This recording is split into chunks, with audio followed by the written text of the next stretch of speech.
You don't actually know anything. Right now. Not one thing. You think you do. You really don't. Every belief you have, every fact you learned in school, everything you are absolutely sure about, a philosopher would walk up to you, look you dead in the eyes, and say, "Prove it." And you couldn't. You would just stand there, mouth open, making sounds. That's not an insult. That's the whole entire point of philosophy. And once you see it, you cannot unsee it. We're about to dismantle your entire reality, and trust me, you'll want to stick around to see if we can piece it back together. Go ahead and subscribe so you never miss another mind-bending dive like this. Okay, so here's the setup. Somewhere around 600 BCE, a bunch of guys in ancient Greece decided that the explanations everyone else was using, gods did it, fate did it, Zeus threw a lightning bolt because he was in a bad mood, were not good enough. They wanted actual reasons. Mechanistic, logical, traceable reasons. And the moment they asked, "But why though?" I mean, really asked it, why? They accidentally started a 2,600-year argument that humanity has never ever resolved. We just kept going. We are still going right now. Philosophy is not one subject. That's the first trap people fall into. It's more like a neighborhood. A very chaotic, very loud neighborhood where every house is having a completely different argument. In one house, they're screaming about what reality even is. In another house, they're arguing about whether you can know anything at all. In another house, someone is drawing trolley diagrams on a whiteboard at 2 a.m. and asking whether it's okay to push a guy off a bridge. And all these houses are connected. They share a foundation. And that foundation is one deceptively simple question. What can we actually know and how? N. That question has a name. Epistemology. From the Greek word episteme, meaning knowledge. Epistemology is the branch of philosophy that asks not what we know, but how we know it. And why that matters. And whether we ever really can. And the reason this matters is not abstract. It's extremely personal. Because right now, sitting wherever you are operating on a massive pile of assumptions. You assume the chair you're sitting on is real. You assume the screen you're reading is real. You assume your own memory is accurate. You assume that your senses, your eyes, your ears, your fingers, are giving you reliable information about a real world that exists outside your head. Every single one of those assumptions is a philosophical problem. Every single one. So here's the oldest, most annoying version of this question. Imagine you're dreaming.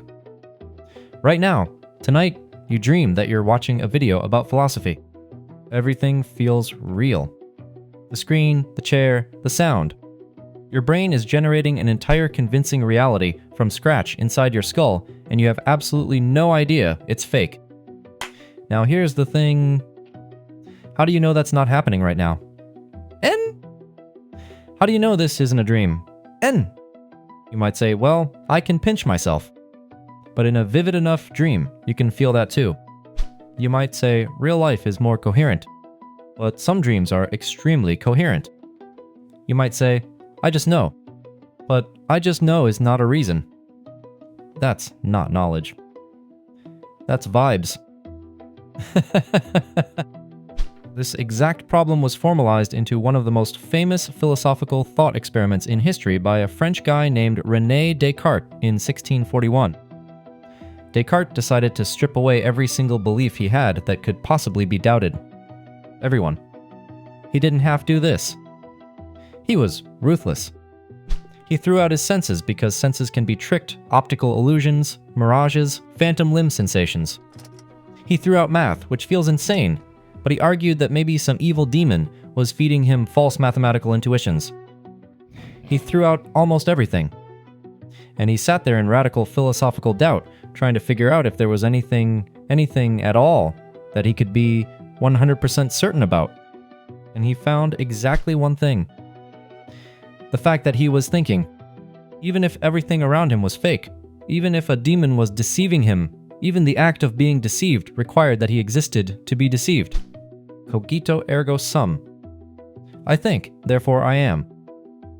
One sentence rattled the intellectual world for 4 centuries. But wait, does that actually solve anything? You exist. Cool. You're a thinking thing. Great. But that still leaves literally everything else unverified. Does the external world exist? And unclear. Are other people real or just very convincing simulations? N. Unclear. Is time real? N. Is space real? N. Is the chair real? N. Descartes tried to rebuild certainty from that one foundation, and people have been arguing about whether he succeeded ever since. Spoiler, most philosophers think he didn't quite make it. The problem of the external world is still genuinely unsolved. And here is where philosophy does something that no other subject does. It doesn't panic. It leans in. Because if you can't prove the external world exists, that's not a failure. That's a discovery. You have just found the edge of what human reason can do, and you're standing right at it, looking out. So now you know what epistemology is. You know that the question of what counts as knowledge is way harder than it looks. And you know that Descartes essentially speedran radical doubt and came out the other side with exactly one guaranteed truth. But here's the thing. Even if we figure out that we exist and that we can know some things, there's a much weirder question waiting right underneath. What is the stuff we're knowing about? N? What is reality actually made of? N? Does it matter? N? Is it mind? Is it math? N? Is it something else entirely? That question has its own house in the neighborhood. And the argument in that house? Way more unhinged. Okay, so metaphysics. People use this word wrong constantly. They put it on candle shops and crystal stores, and it gets associated with vibes and auras, which, fine. But that is not what philosophers mean. Metaphysics is just the study of what is ultimately real. What actually exists at the deepest possible level, and what is the nature of that existence. And the reason philosophers care so intensely about this is because your answer to this question changes absolutely everything downstream. Your ethics, your politics, your sense of meaning, your answer to whether free will exists, all of it depends on what you think reality is made of. Here's the simplest way to get into this. Take a chair. Ordinary chair. You're probably near one right now. Question: what is that chair actually? N! The obvious answer is, it's a physical object. Wood and screws and maybe some fabric. It has mass, it takes up space. You can sit on it. Fine. But here's where it gets interesting. What makes it a chair specifically? N! Is it the shape? N? Because you can have oddly shaped chairs. Is it the function, the fact that it's designed to be sat on? N! Because you can sit on a table. Is it just the name we gave it? Is chairness a real thing that exists in the world, or is it just a category we invented in our minds to organize a bunch of similar objects? That question is not silly. That question destroyed friendships in ancient Athens. Plato thought that chairness is real. More real, actually, than any specific physical chair. He thought that all the chairs you've ever seen are just imperfect copies of a perfect, eternal, non-physical idea of chair that exists in some abstract realm beyond the physical world. He called these things forms. The form of chair. The form of justice. The form of beauty. For Plato, the stuff you see around you every day is basically a blurry photocopy of a much sharper, more real version that your senses can't access. You only get the copy. The real thing is elsewhere. His student Aristotle looked at this and said, respectfully, that is wild, and I disagree. Aristotle thought that the general qualities of a thing, what makes a chair, don't live in some abstract realm. They live inside the thing itself. The chairness is in the chair. Reality is here, in the physical world, and that's where you should look if you want to understand it. This debate between Plato and Aristotle, are universal concepts real things that exist independently, or are they just patterns we observe in physical stuff is one of the oldest arguments in philosophy, and philosophers are still having it. It's called the problem of universals, and it is remarkably unresolved for something that's been argued about for 2.5 millennia. But here's where metaphysics gets genuinely weird. One of the most consequential metaphysical questions is also one of the most basic. It's this: is reality fundamentally mental or fundamentally physical? Those are the two big camps. Materialism says reality is ultimately made of physical stuff. Matter, energy, particles, fields. Your mind, your thoughts, your experience of watching this video, all of that is ultimately just neurons firing, which is just electrochemical activity, which is just atoms doing physics. Everything reduces down to matter. The universe is a giant physical system, and minds are what that system does in certain configurations. Idealism flips this completely. It says that the fundamental stuff of reality is actually mind or experience or consciousness. Physical objects, the chair, the table, the screen, exist as perceptions, as patterns in consciousness. The philosopher George Berkeley in the 1700s argued that things only exist insofar as they are perceived. His famous formulation, to be is to be perceived. If you're alone in a room and you stop looking at the chair, Berkeley says, in a very specific technical sense, the chair's continued existence depends on something, someone, continuing to perceive it. His solution was that God perceives everything all the time, which keeps the universe consistently in existence. And yes, you are allowed to find that completely bizarre. Here is the awe moment. Stop for a second, because this is actually insane when you sit with it. Wow. Modern physics, cutting-edge, experimental, peer-reviewed physics, has not been able to tell us whether materialism is true. The measurement problem in quantum mechanics, one of the most successful scientific theories ever developed, still has no consensus interpretation. In quantum mechanics, particles exist in superpositions of states, multiple possible states at once, until they are measured. What counts as a measurement? N? What collapses a quantum superposition into a definite outcome? Some interpretations require a conscious observer. Others don't. Nobody agrees. The most mathematically precise description of physical reality that humanity has ever produced still cannot fully explain what it means for something to be real in a definite way. Physicists and philosophers are, right now, today, genuinely arguing about whether consciousness plays a fundamental role in reality. Plato asked if reality was ultimately mental. That question is still technically open. 2,400 years later. Okay, take a breath. Because now we need to talk about something that actually affects how you live your life every single day. Because metaphysics, as wild as it is mostly theoretical. But the third branch of philosophy gets personal. It asks not what exists, or what we can know, but what we should do. How we should act. What makes something right or wrong. Whether morality is something we discover, or something we invent. This is ethics.